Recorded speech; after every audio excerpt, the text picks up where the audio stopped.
All right, we're live. Big day. Question of the day right off the top. Shout out to all the Texans fans. We're in day one of free agency. This is interactive. It is the locker room, number one source for daily Texans digital content. Subscribe, like, all those types of things.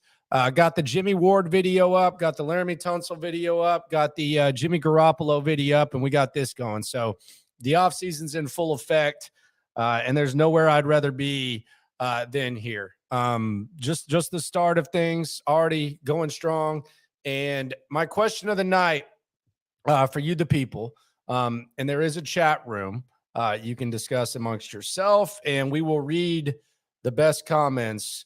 But my question of the night is, how do you feel Nick Caserio has played things? How do you feel about the way in which Nick Caserio has gone about his business one day into free agency? Do you think he's been too conservative? Would you like him to be more aggressive? What say you? I'll bring on my guest right now, Cody Stutes, and ask him. Stutes, I'll ask you right off the top, how do you feel about the way in which Nick Caserio has gone about this? I'm hesitantly excited, and here's why I say that. There's still opportunities for Nick Caserio to check most of the boxes that I wanted him to check when it came to Texans free agency. And my thought process was veteran next to Jalen Petrie, veteran wide receiver, new center, and maybe something that wows me a little bit.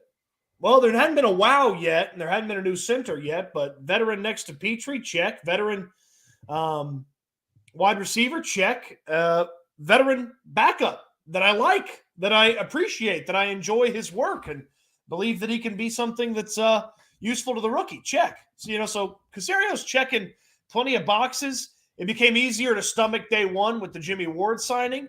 There are a couple of players that went off the board that I really liked that I was hoping the Texans would be in on, but there's still opportunities to replace those guys. Both the centers that got signed today, Ethan Posich and Bradley Bozeman. I liked both of those guys, and similar levels of commitment, 3-year deals with about $6 million a year to those guys. I would have been fine with either of those guys being the starting center next year. So those are the two main guys that came off the board today that I really felt like the Texans should have made some sort of investment in. And then when you see some of these numbers come in for some of these other players, they shouldn't have done the Javon Hargrave thing, and they shouldn't have done the Zach Allen thing or the Dremont Jones thing. Those type of deals don't make sense from a defensive line standpoint. So, hey, there's a couple of players that at the price they went, I would have been more interested. A couple of players that, hey, the price was just silly. It didn't make a lot of sense for the Texans. Juan immediately asks, is this the end of Eric Murray? Yes. Sure hope so. Yes, I would. $4 million savings if you cut him. Yeah. I ain't Texans cap, but I know that I can spend $4 million pretty quick. Yeah, I would say yes. That would be the end. Now, the Texans have not signed a center yet. They didn't get Brindle. Brindle's still out there. He seems to be the guy they're going to get. I could see that being official tomorrow. That would be my thought, but I'm not. I'm just going off of context clues. I think San Francisco has shown where they're going to spend their money. God dang, are they going to spend their money? But as far as answering the question of the night, if you want to get your stuff in, just get it in on the side. Appreciate it. We're already 200 deep in this mofo. I think Nick Caserio is going about it the right way. And I remember, and a lot of people don't want to admit it. There'll be a lot of times where I was wrong, but I was not. This was my mindset the second that O'Brien started doing it. There were a lot of people excited by what Bill O'Brien was doing when he was, trading first-round picks for Laramie Tunstall and making some of the moves that he was making pre-Hopkins. I think this is the right way to go about things in free agency. You fill some holes. You make some tweaks here. You avoid overpaying guys. The most important thing for me, and we'll get into the play-by-play of each of the moves as we go through the rundown. I'm going to try to make this a little bit more of a rundown format. and still have the free-for-all mindset, but a little bit more of like a rundown format here in the locker room, subscribe, like, all that. I thought it was really important to sign Robert Woods. And I said it, I said it 2 weeks ago because I think he's a system fit. I think he's a leader. I think he's a guy that can still produce at a decent level. If you're expecting the Robert Woods from 5 years ago, I don't know what you're expecting. And quite frankly, you wouldn't have got him for 2 years, $17 million. So I mean, you got him for $10 million. You basically got Robert Woods for 2 years at the price of Cooks for one. And you got a guy that's familiar with this system. You got a guy that was healthy last year. You got a guy who's one of those dump off options, and you got a veteran leader, and you avoided this wide receiver market, which is an absolute bleep show. You're not overpaying some of these wide receivers at the top of the market, so you avoided it. It doesn't really impact what you do on draft day. So I thought it was important to avoid this wide receiver market while improving the wide receiver position. I think if you're going to compare Robert Woods to someone, if you want to like even like clear your mind, compare him to Nico Collins instead of comparing him to other number one wide receivers, because you're not paying him like a number one wide receiver. You're paying him like a number two. And yeah, you're gonna overpay at this point because that's just kind of where you are at this point in the process. So I thought that was important, very, very important to avoid. Also, I thought it was important that if Jimmy Garoppolo was going to demand starting quarterback-ish money, to avoid that. I thought maybe the market would speak to Jimmy Garoppolo, and I think we're maybe 2-3 years from that, and maybe tell him that, you know, you're better than Tyrod Taylor and you're better than Andy Dalton, who make like $10 million a year, but you're not a $25 million guy. But when you saw what the Raiders paid for Jimmy Garoppolo, I was relieved that the Texans did not do that, because I don't know what the plan would have been had they done that. So I was glad they avoided that market. I was glad they avoided the wide receiver market. I like some of the individual moves that they made. I think they significantly improved their roster. I think there's a possibility that some of these guys come in and they do stuff that we haven't necessarily seen them do, and I don't think they've had the opportunity to do. We can get into that. But I was really glad that they got off to kind of a head start of avoiding this wide receiver market. Yeah, this is a pathetic free agency wide receiver group. I think another bonus to Robert Woods, Bobby Trees, as I like to call him, signing up, is this is a guy that probably had a little bit lesser contract with better teams, and he decided to sign with you. Yeah, look, if you're paying him more than anybody else, of course he signs with you, but that's a guy that could have chased a playoff opportunity with the team. That's a guy that could have signed on to an already well-built team, and ultimately that's a guy that signed up in Houston for a couple of extra bucks to hang around early stages of a rebuild and a reboot. And I think it's important to see that a veteran would buy into what you're bringing to the table, especially after a guy that you highly compensated turned his back on you and showed his true side in the way that Brandon Cooks operated with this team. So I like that a veteran who probably had options chose you over some of the other options that he had. That's an element of Robert Woods' signing that I enjoy as well. I think Bevo McSlapnuts is kind of stating how I feel. Why would you work so hard to fix the cap to just nuke the cap in one day? We're not a couple big splashes away. I think that is 100% the right mindset. I 100% agree with that. I was talking to Q Myers today out there at ESPN Las Vegas, and get your question of the night in. And he was talking about Jimmy Garoppolo, and I texted Q and I said, "Hey, y'all taking Jimmy Garoppolo?" He said, "Nah, y'all should take him." I said, "Nah, y'all should really take him." And he's like, nobody, no Raiders fan, and he does the Locked On Raiders too. He's all over the place. He's doing like nights at ESPN too. Good dude, worked out in Waco for a while. He's a great guy.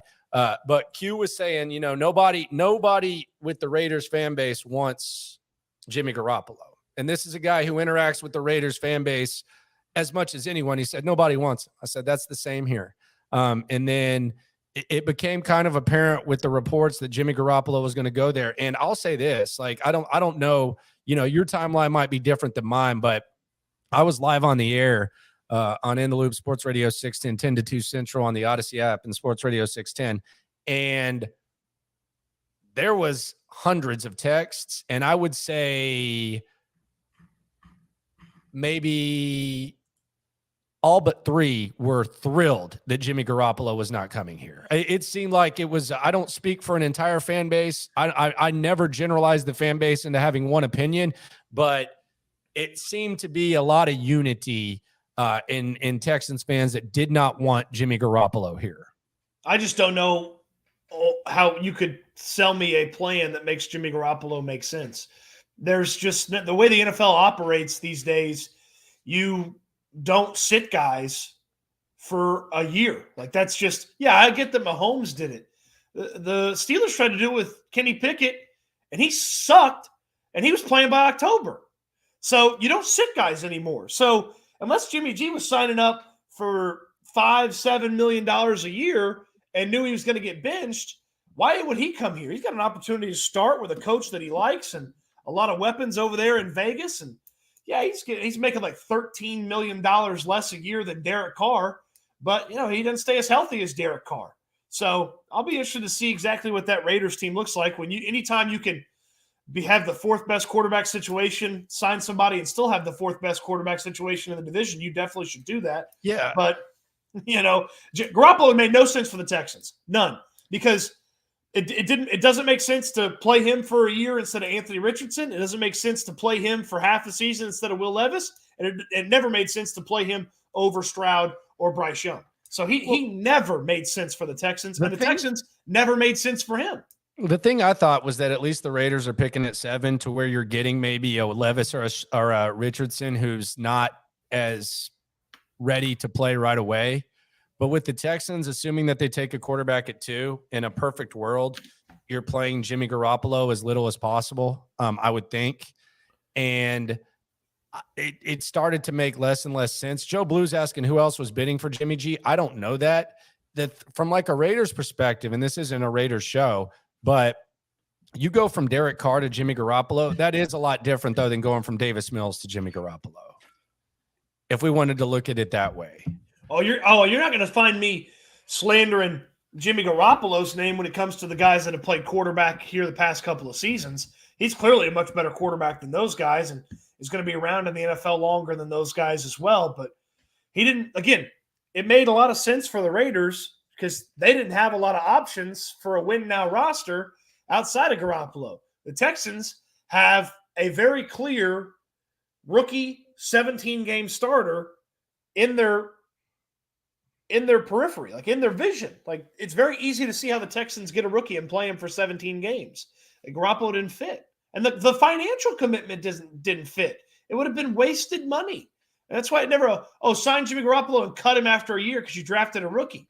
Well, you're going to be wasting money doing that. That's silly. That didn't make sense. That wasn't a plan. All right, so next topic. Jimmy Ward signs with the Texans. This was one that we'd speculated about for a while. Jimmy Ward signs. He's been in the league 9 years. He's played for 3 different coaches. He played for Harbaugh. He played for Tom Sula. Actually, he's played for 4 because Chip Kelly too. So he played for Tom Sula, Chip Kelly, Harbaugh. He played. He's been through it all. He's played for 4 different coaches. He's a guy who's been battle tested.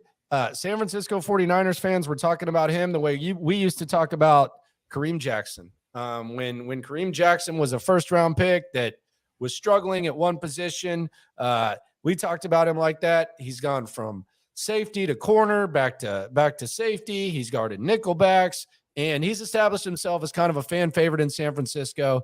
He's battle-tested.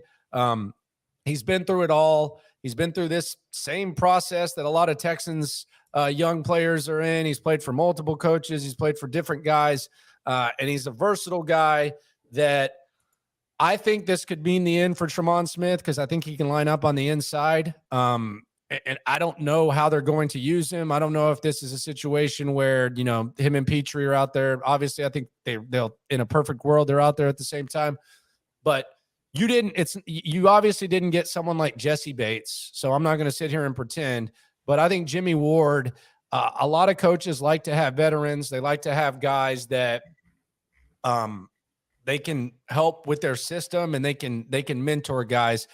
This is a veteran guy. This is a culture guy with substance. This isn't Rex Burkhead on a 1-year deal when he's washed up. This isn't name another guy, Justin Britt, going out Mark there Ingram, blabbing and he still stinks. Like all these guys, this is a veteran guy with substance that still has a little bit left in the tank.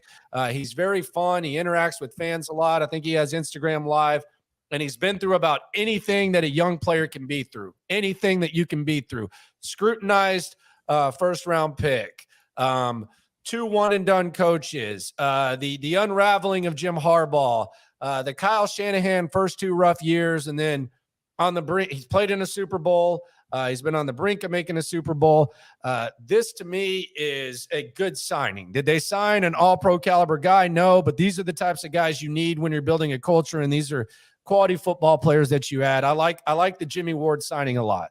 For where the Texans are, what they paid, and what he brings to the table, it surpasses good. It's a great signing for them. The versatility you talked about, he was one of the better nickel guys in football last year when he was in the slot overall. And look, take it with a grain of salt. It's Pro Football Focus. It's not the end-all, be-all.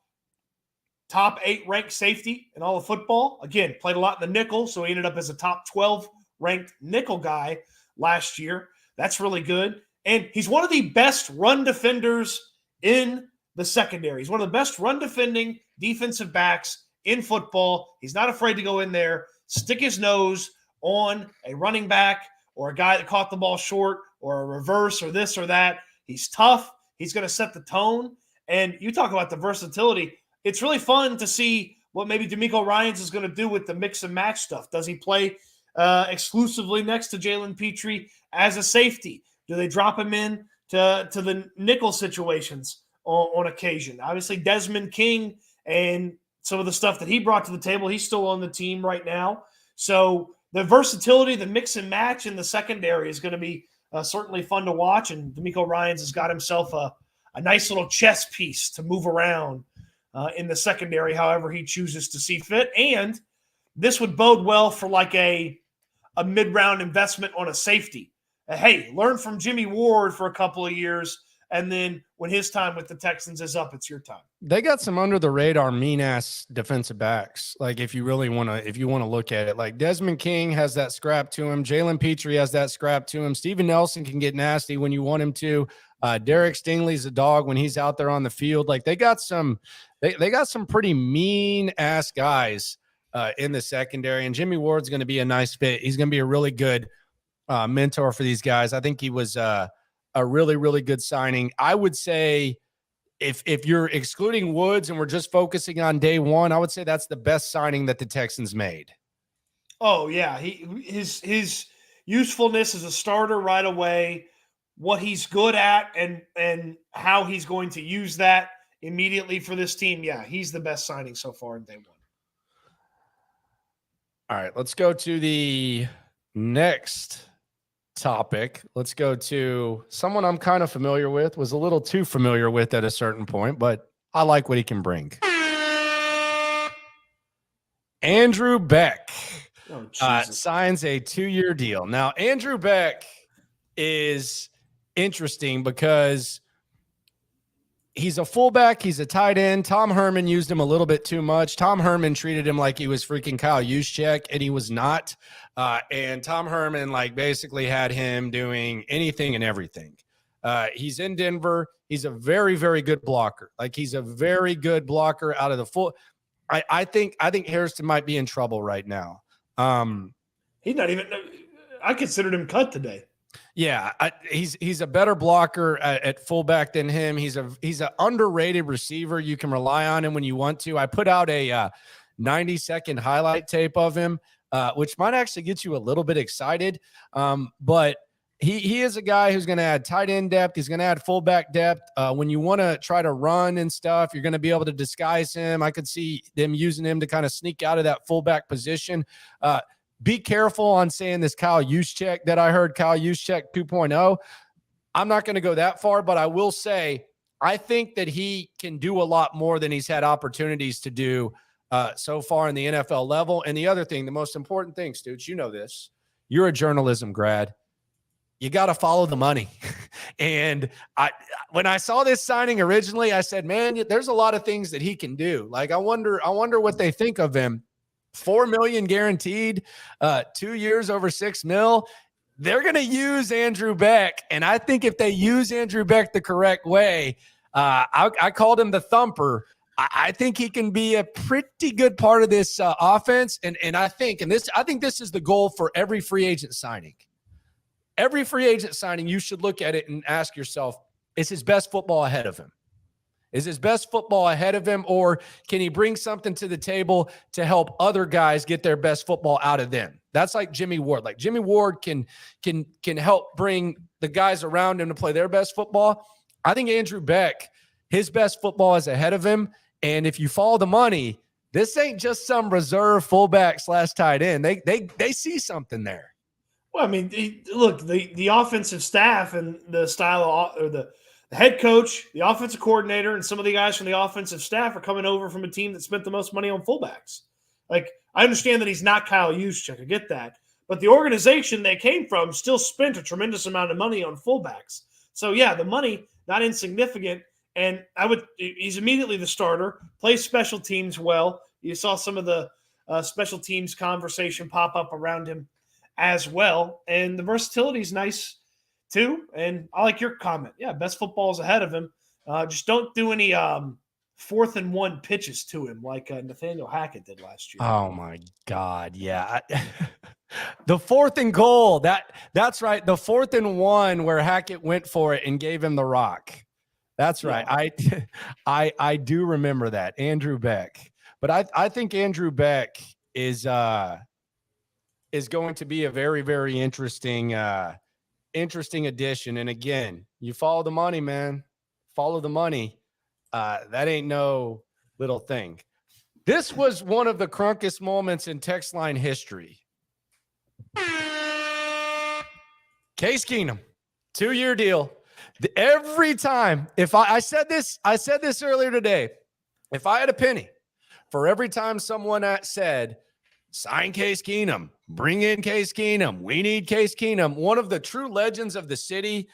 He's like a folk hero around here. You got the Cougs gathering, you got the way that he ended the season with the Texans. A lot of people wanted to run it back with Case Keenum. I guess better late than never. And quite frankly, Case Keenum, he is one of those guys that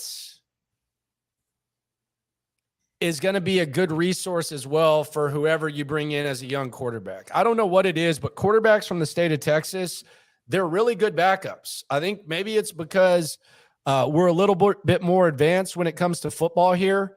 But quarterbacks here, for whatever reason from here, they make good backup quarterbacks. Josh McCown, Chase Daniel. He was always the first person you saw Drew Brees go to on the sidelines, and it looked like they were like studying for a test.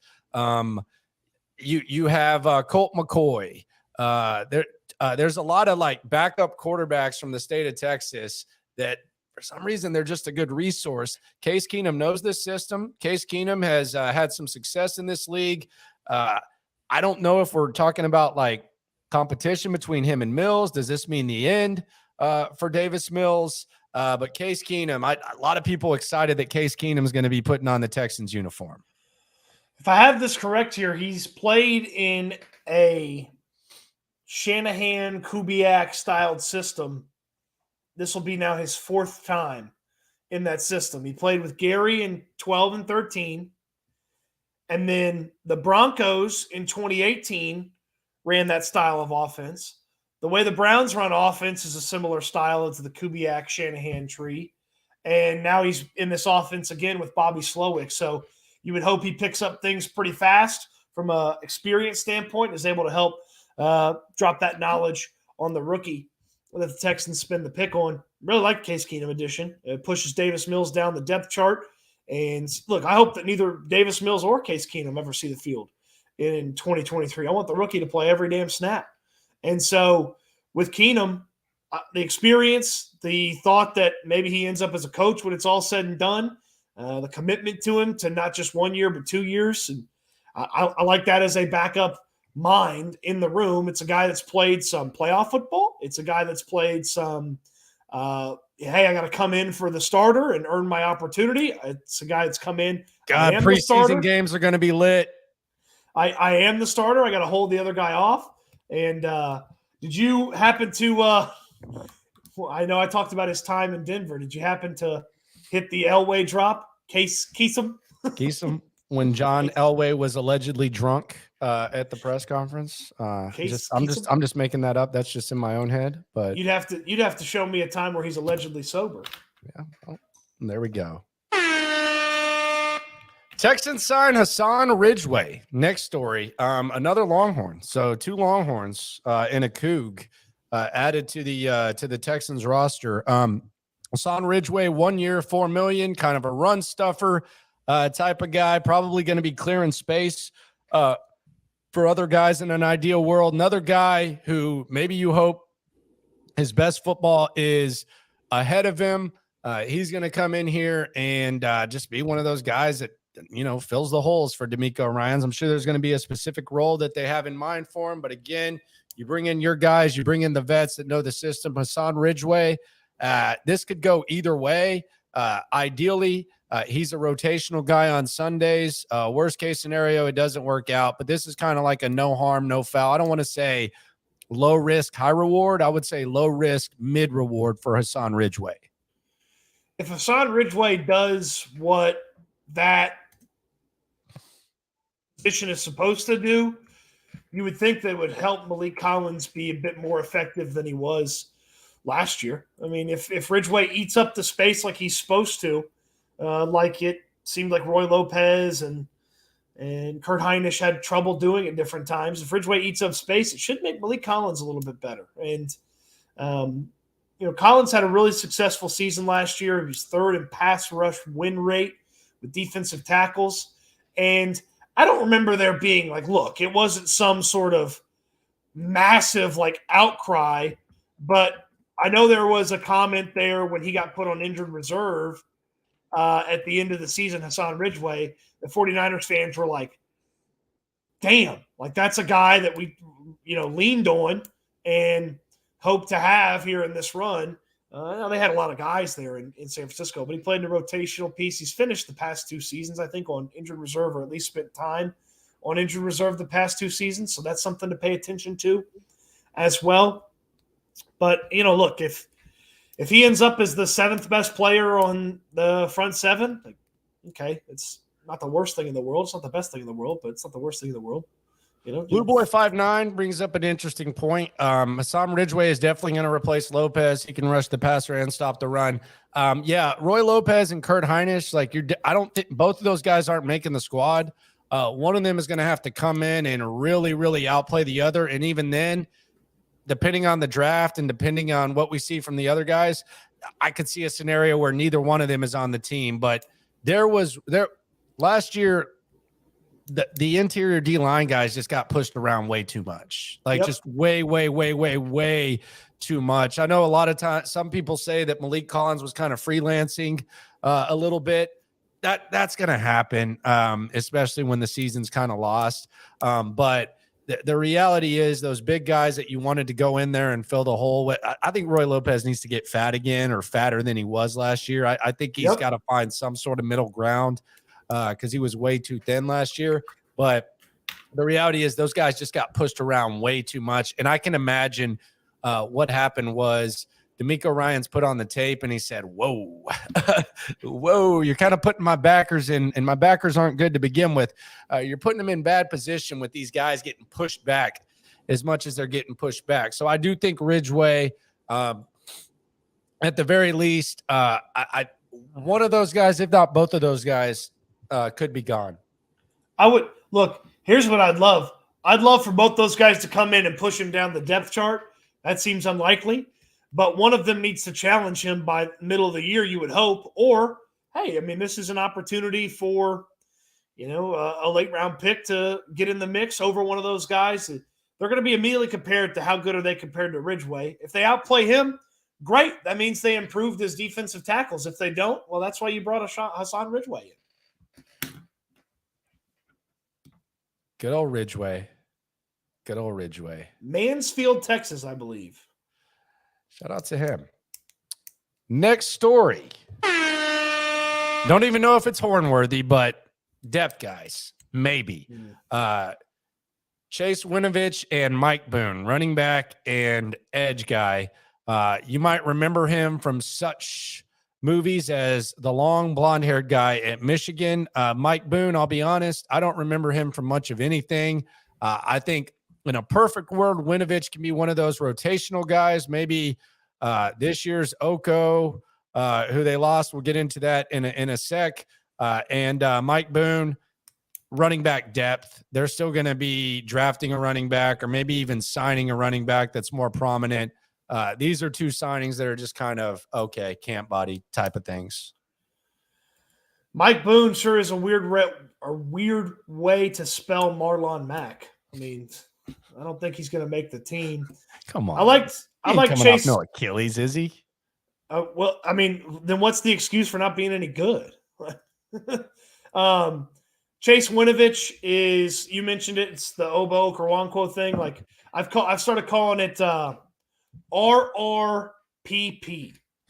Ryan's Restoration Potential Project. That's what some of those guys are going to be, RRPPs. And with Winovich, he had 11 sacks his first 2 seasons with New England and then just couldn't figure it out. He cut his hair. I think he's got to grow the hair back out. Yeah, there's kind of a Samson factor there. He's just not as cool without the hair. Absolute Samson factor there. So got to grow the hair back out.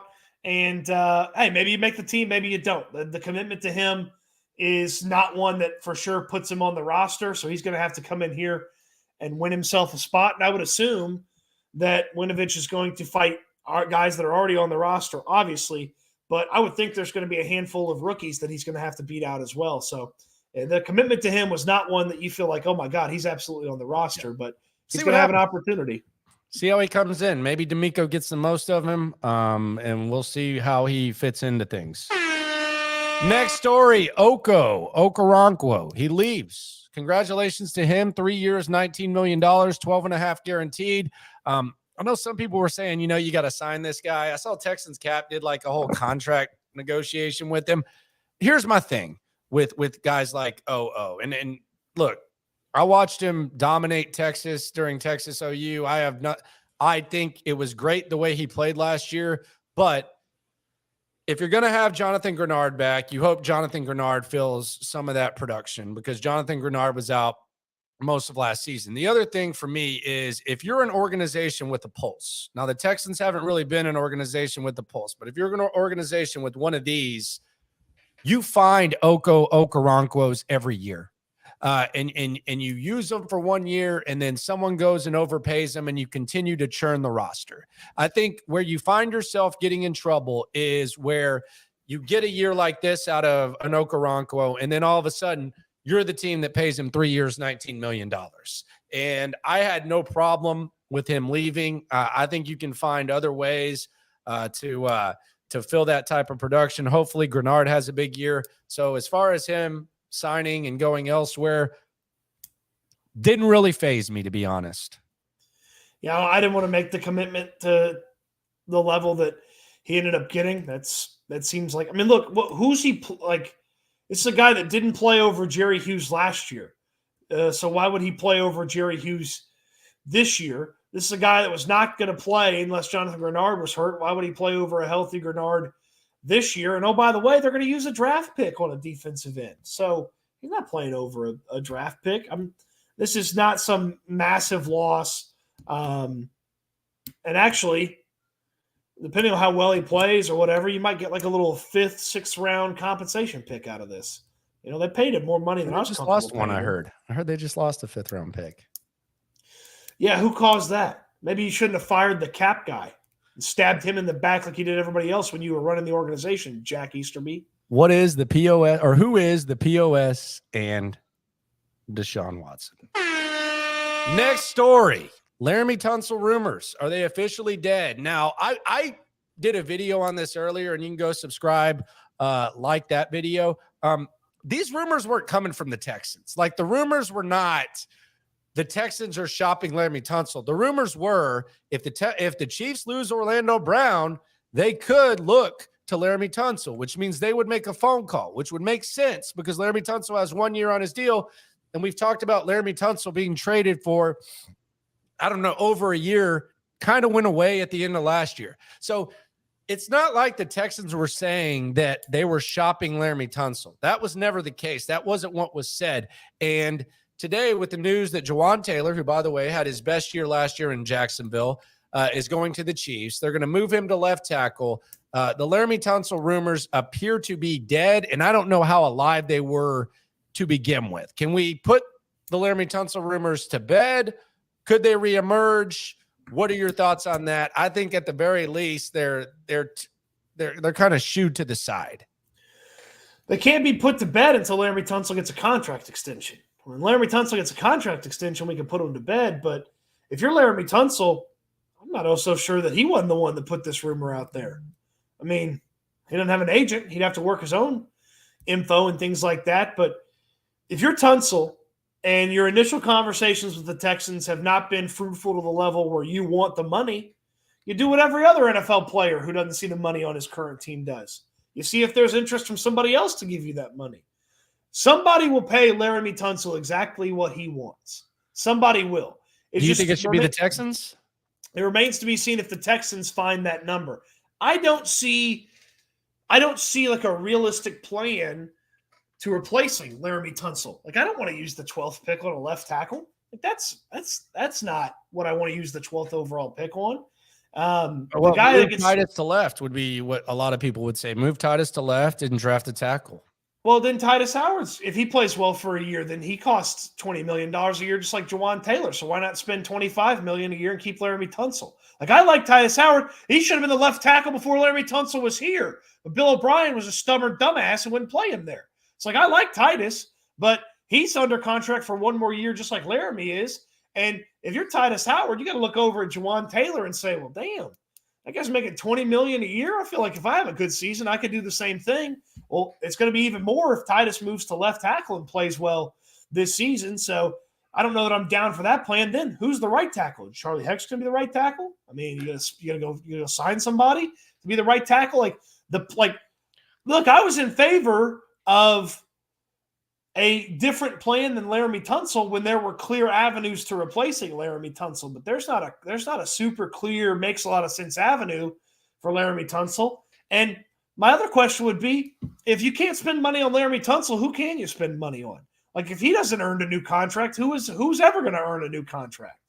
I don't think it would be the craziest thing to trade him if you got like a good deal. I know that sounds nuts. I don't think it would be the craziest thing. What's a good deal though? Like, because the 31st pick wasn't enough for me, in my opinion. Okay, well then your price is a lot higher than mine. You'd have dealt him for the 31st. Yeah. So you'd have 2, which is going to be a QB. You'd have 12 in the top 33. Yeah. You'd have 12. You'd have 31, and then you'd have 33. Yeah.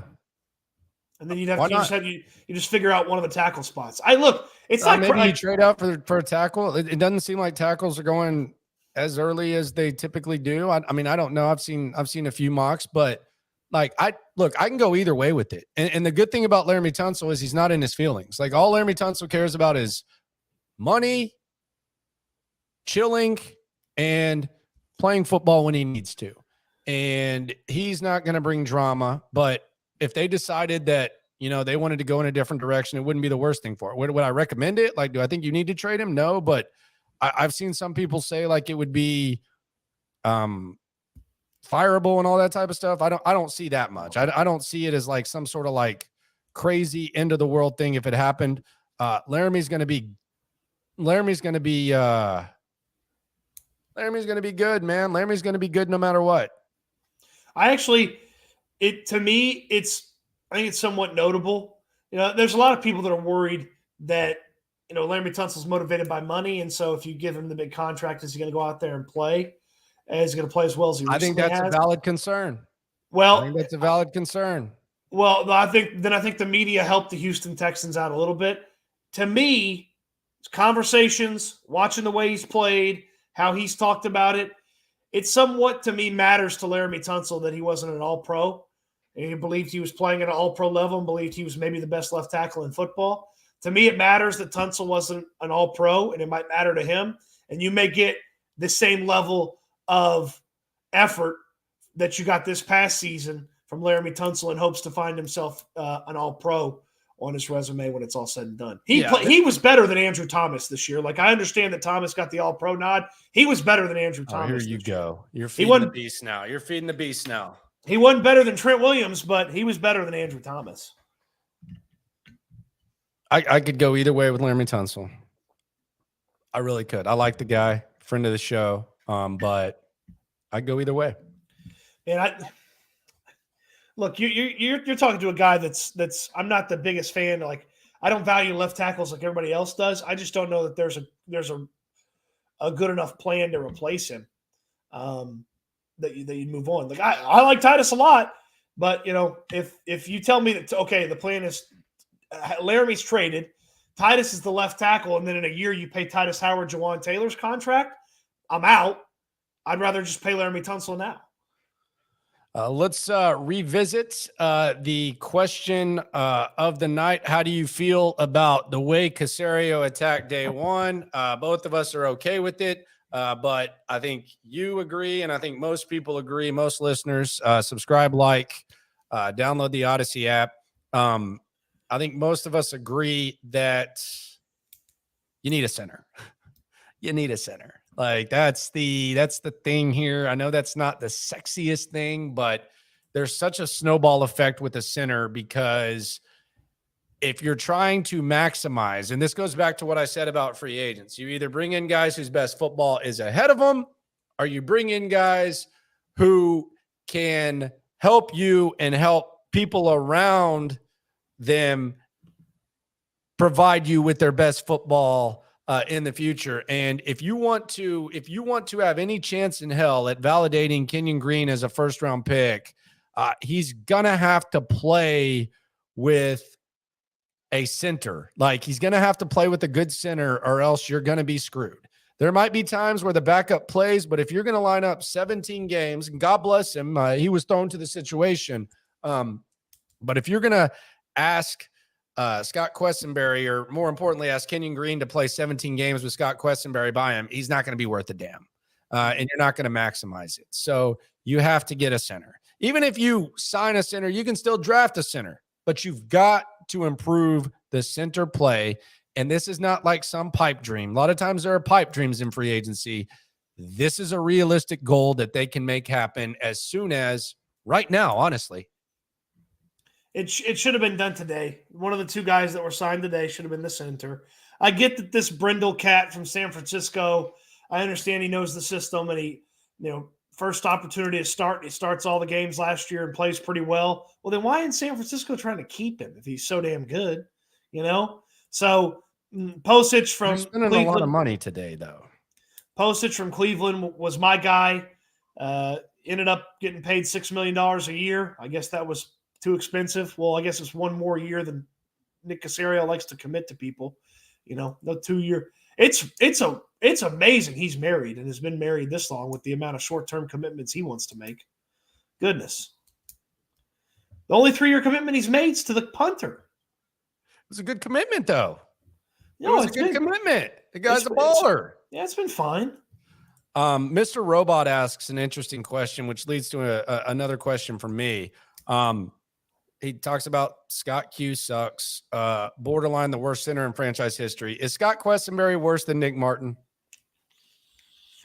Ooh, okay. It's unfair because Nick Martin got paid by Bill O'Brien, and he was the 5th best center. The Pro Football Focus graphic that will always be notorious around here is the graphic of Nick Martin being the 5th best center in the AFC South. But is Scott Quessenberry worse than Nick Martin? No. Nick Martin's worse. Is that your final answer? Nick Martin's worse. Is that your final answer? No, I don't want it to be, but is that your final answer? They're both. Yes. I would say Nick Martin's worse. Nick Martin's worse. I would say Nick Martin, but in case you didn't hear, per Bill O'Brien, he did have a garage gym during COVID. Remember when they made such a big deal about that? Like that was just like unheard of. That was so stupid. God, and then Nick Martin was bragging, yeah, I had the blocking sled in the front yard, and someone walked by and said, hey, you play ball? That was the worst. That was the worst. I would say Martin's worse. Let's be honest. Like, we got to be nice to Scott. Like, he's not a starting center, or at least he wasn't last year. He got thrown to the wolves. He didn't expect to be a starting center that quick.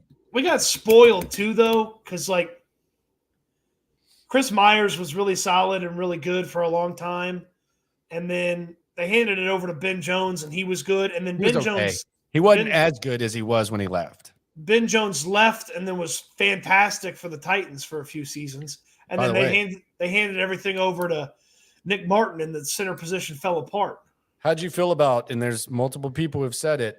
How'd you feel about the Ben Jones possibility? I'd rather have the San Francisco guy. Okay, but how would you feel about Ben Jones? He's better than Quessenberry is. Is Ben Jones full circle? Is Ben Jones going to be able to make it through the season? He can barely walk when he go to these games. You want to go? You want to go full circle though? I mean, if you tell me the options are Scott Quessenberry, Ben Jones, I'm taking Ben Jones. You tell me Scott Quessenberry, Ben Jones are one of the current centers and free agent, I'll take the free agent. Okay, let me ask you this. Do you know how Ben Jones was acquired? He was drafted, but I don't know what pick it came from. Do you know where that pick came from? Oh boy. It wasn't a comp pick, was it? It was not. It was not. What shape is this? Circle? A full circle.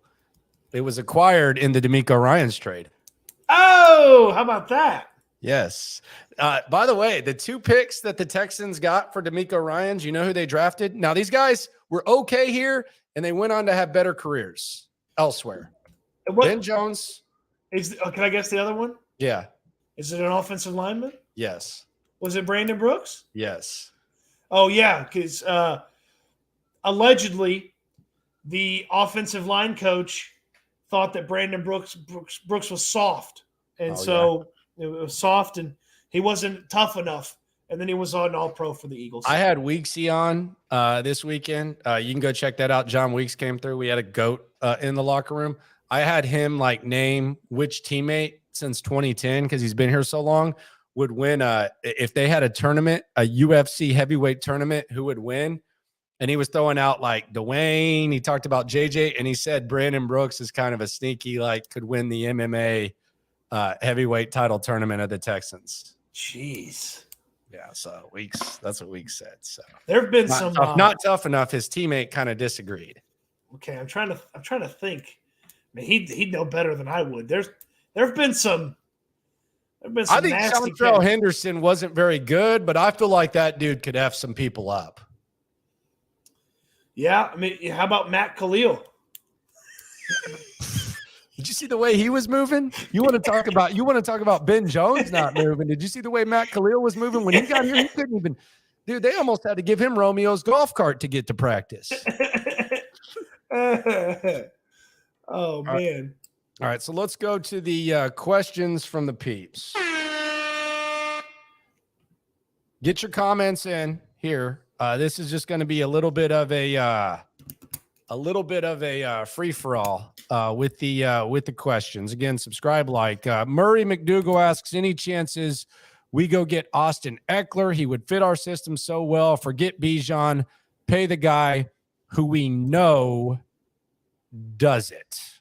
You paying a guy $9-10 million a year, age 30, 31, and 32? No thanks, man. I like Eck.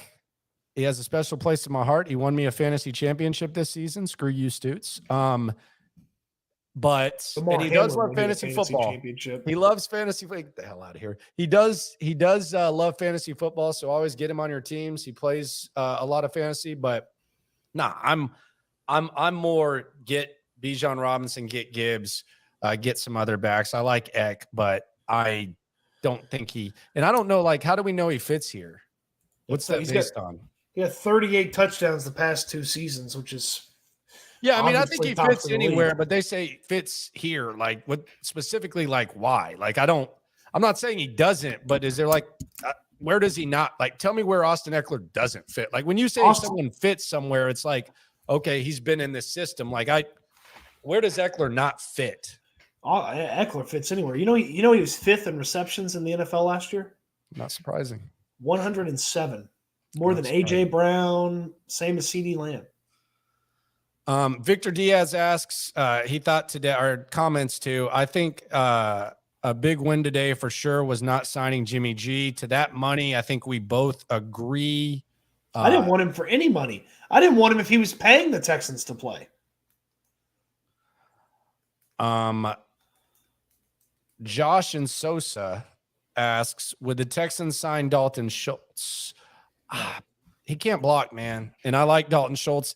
If the Cowboys let Dalton Schultz go, then they are very, very – then I would look out for the Cowboys drafting a tight end in the first round because Dak Prescott loves throwing to Dalton Schultz. You already let Amari Cooper walk. You want to talk about a team that's quiet in free agency. The Cowboys have been knocking on the door, and they've been gutless in free agency. Like, if the Texans get to the point the Cowboys are – and I actually didn't hate the Brian game plan after 2018. If you wanted to – I thought it was better than the B.O.B. plan. But if the Cowboys let Dalton Schultz go, man, they might have some problems because I don't know that Dak wants that to go. But he just doesn't block well. There's some options in the draft. You have Andrew Beck. You have Tegan Quinteriano. By the way, I think Brevin Jordan died today when it comes to – not died, but like as far as being a Houston Texan. Well, he was on the way out anyway. Yeah, with everything that Beck can do and Quinteriano's ability to block, it would take a miracle for Brevin Jordan to make this team. There's 10 first 2-day tight ends. 10. Yeah, yes. So you can get one even in the third round, depending on where the run is and stuff. And depending on what you get for Brandon Cooks, if the Texans could get one of the top 5 tight ends in this draft and you put him in there with Beck and Quinteriano, I think you're in really good shape. Dalton asks, did the Panthers trade to number 1 for Richardson because they thought that was our guy with the Jimmy G news, and that's why they made trade back? Now, look, the Panthers traded to number 1 because they like a quarterback. That's what they did. They traded to number 1 because they like a quarterback. There's no ands, ifs, or buts about it. This notion, this lie that the Panthers are looking to trade the pick now is garbage. This notion that the Panthers don't know who they like is garbage. Is it going to end up being Bryce Young? Could it end up being CJ Stroud? Sure. Are they still going to show up to all the pro days and play that BS? Sure. They know who they want. And what the Texans did or didn't want to do had no impact on it. They went up there. They got their pick. Don't listen to any of this other garbage. Did you see the best piece of reporting today about the Panthers? Which one? Jeremy Fowler tweeted today that the Panthers with the top pick could select Anthony Richardson or CJ Stroud or Bryce Young or Will Levis. He's being their mouthpiece lately, by the way. Jeremy Fowler is saying whatever Carolina tells him to say. And I like Jeremy Fowler. I got a text from someone who's he's not local, but he's a pretty good journalist. And he was like making fun of Jeremy Fowler, saying this guy is like really just saying whatever the hell they want him to say. How could you form your thumbs to put that tweet together? They could draft one of the 4 quarterbacks. Oh, you think Jeremy Fowler? I should have unfollowed his ass for that. Nah, I like Jeremy, but damn, he's getting used like crazy. Look, this is not what we do, and God, I hope I don't have to do it, but how do you, if you're a reporter, how do you be like, oh, well, this guy who's maybe one of the top 300 free agents has got interest from people?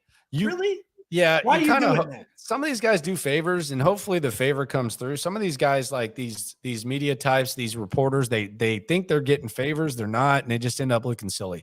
Twan Wynn says, how much do y'all think we can get in a Tunstall trade? Well, a first rounder wouldn't have been enough for old Cody Stutes. So I'll let you answer one there, Chief. That's not what I said. I didn't say a first rounder. I just said 31. You said 31. That's a first rounder. You said a 31. 31 wouldn't be enough. Yeah, well, that's a first rounder. I'm just looking at teams that might. I mean, there's not really a lot of teams that need a left tackle right now. Isaac says that CJ doesn't like Houston. Isaac, you're making up a lot of stuff in the chat, man. Let's try not to just make stuff up. If you want to say your opinions, that's fine. But I've talked to people that would know better than you. I'll just put it that way. And know better than 99.999%. CJ does not dislike Houston. So it's a fun chat. It's interactive. Let's not just make stuff up in there. Frank says the Panthers pick Bryce Young and the Texans pick CJ Stroud.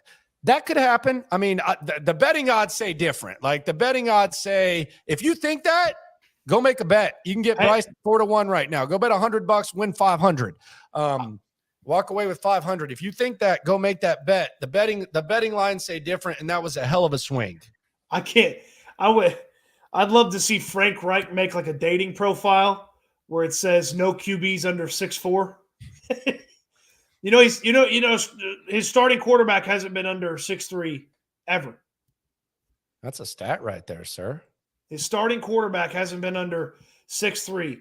Everyone, Rivers, Jacoby Brissett, when he coached Peyton Manning, like 6'3", 6'4", 6'5". Frank likes him big. We got a context. So do you. We got just kidding. We got a two-piece combo from El Mario. El Mario says, not worried about free agency. All I want is a good draft. And he adds, we do need a center bad though. That is true. The draft is, and the other thing is the draft is not getting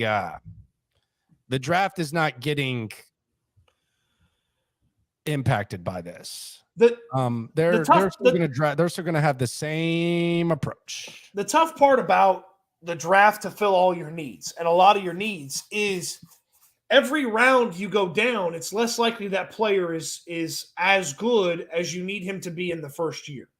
And yes, free agency players cost more and have a shelf life and could be expiring, but you have a reasonable expectation of what their base is. That's why it's important at some positions, safety next to Jalen Petrie. Thank God they got Jimmy Ward. Some of the wide receiver spots. Thank God they got Robert Woods. The center spot. That's why it's important to have a free agent player, because I see this Minnesota kid who plays center with the three names. Everybody's like, just draft him at 33. Oh, you're starting a rookie center next to second-year Kenyon Green? Like, that's not what if it's like Linderbaum? The floor. Well, if you wanted Linderbaum, you should have drafted Linderbaum. God damn it. Caserio said he could have traded back to 20. They should have and drafted Linderbaum. Damn it. Or the Lions shouldn't have been assholes. We'd had Jameson Williams this year. Someone says now Caserio needs to go for Fletcher. If he's talking about Fletcher Cox, I don't know if Fletcher Cox, especially with Malik here, is going to fit. Although I did throw out the possibility of Fletch coming here. Just don't know if that's going to be the case now. Mike says, let's talk Will Levis. No, thank you. I do have, if you look, they seem to have their starters at defensive tackle. So I don't know if this guy is a guy that's as intriguing to you as he might be to the Texans, or as he is to me. But look, you're clearly not getting one of these, knock your socks off defensive tackles. I like what Poona Ford's done in Seattle the past couple of seasons. I love Poona, man, but he's kind of small, man. He's kind of small. You put him in what they might want. Put him in a rotation with Malik and Big Poona guy here. Big Poona guy. Just kind of small, man. Kind of small. Walter says that his girls are staying up past their bedtime watching us. Gwen, Malaya, and Layla. If I pronounce those names wrong, I'm sorry, but shout out to y'all for being true Texans fans right now, riding along for this. Tony Bear, Landry. I probably butchered the hell out of those names. Like Floyd Mayweather reading a live read there. Tony Bear says, Landry, is it just me, or did it seem like the rest of the AFC South got worse today? They had no movement today for the most part and lost a couple of their players. Indianapolis got worse with the Carolina trade. Their plans are kind of squashed. Indianapolis is basically going to get maybe the third or fourth best rookie quarterback, and there aren't very many veteran options. So Indianapolis, maybe best, maybe worst case scenario is kind of on that mediocre quarterback treadmill that we've seen them on for a long time. So their kick to the nuts came last Friday. Jacksonville, they lost their starting right tackle who had the best year that he's had. I think they can replace Jawan Taylor and be okay. They got a kid. They got a kid that's ready to slide in there at right tackle. So I don't know that they got that much worse. Played over at Episcopal here in Houston, by the way. Yeah, I don't think they got that much worse. And Tennessee's a damn disaster, man. Tennessee's in like a crossroads right now where I don't know what the hell if Tennessee is even doing. I think there's a chance. Let me pull up their depth chart real quick. I think there's a chance that they're going to have 4, maybe 5 new offensive lineman starters.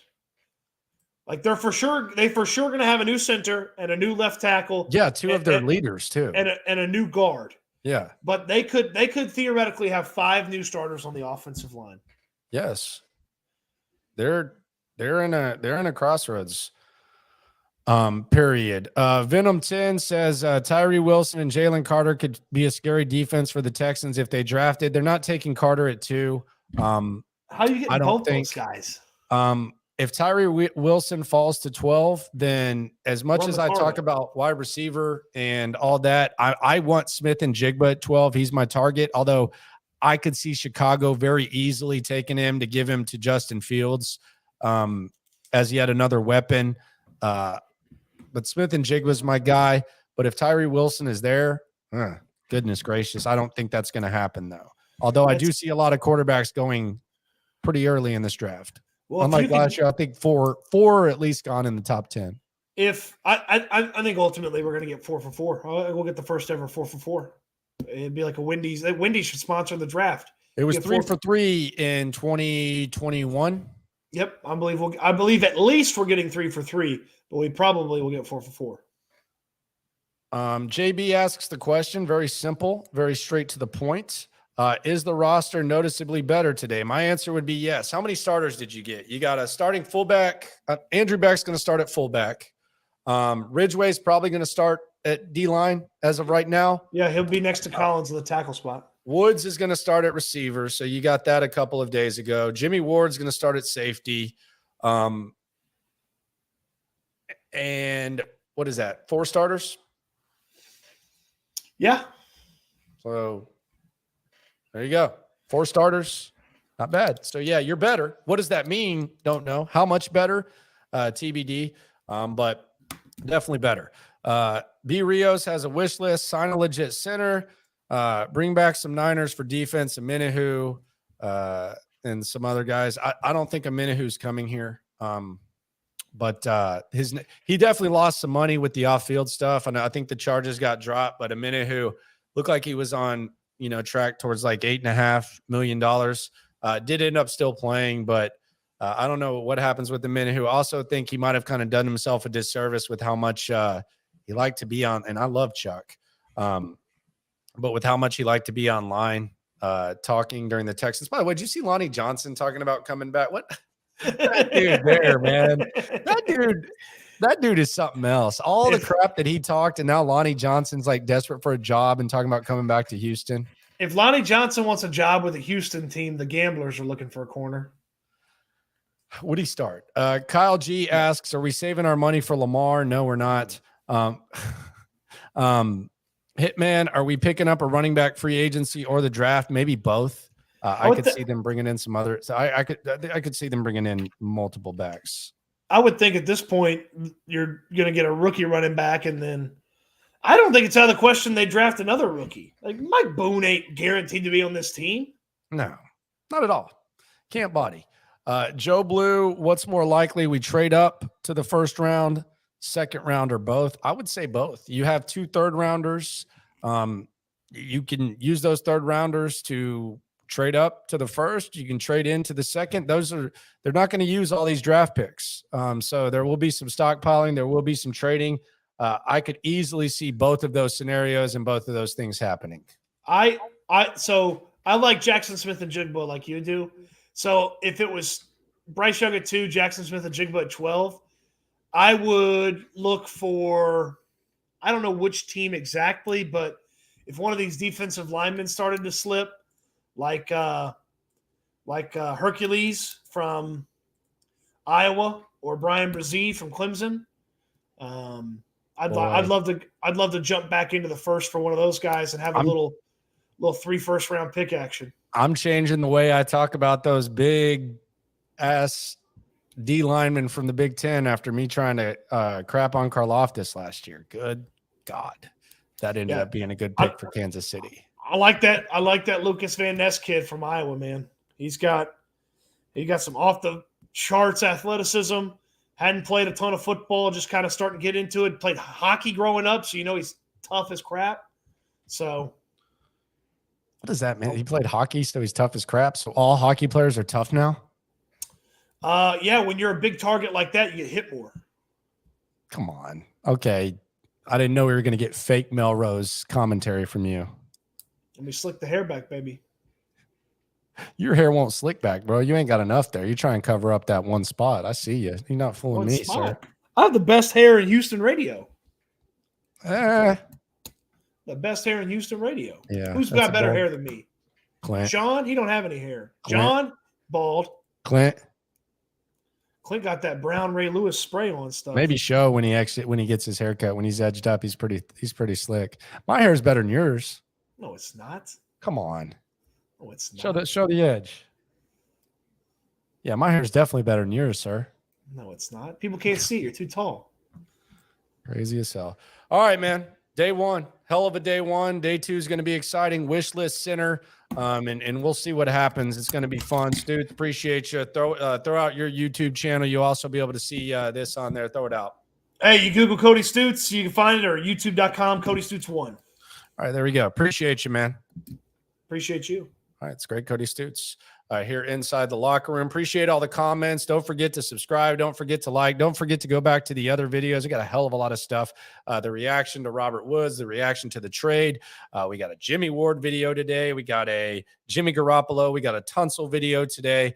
Spread the news. Download the Odyssey app right along. Tomorrow's going to be fun. Got John McClain coming in at 11. Appreciate all of you people. I really, really do. We started this at the beginning of last season. We're getting deeper and deeper and deeper, and it's only going to get more fun. It's only going to expand. And remember, no matter what happens when it comes to this Texans game, hell, we're one day into free agency. Whether Nick's spending money, whether he's not spending money, whether you're happy, whether you're sad, no matter what, the one thing you can count on is when it comes to this Texans stuff, we are all in this together. Have a good one, folks.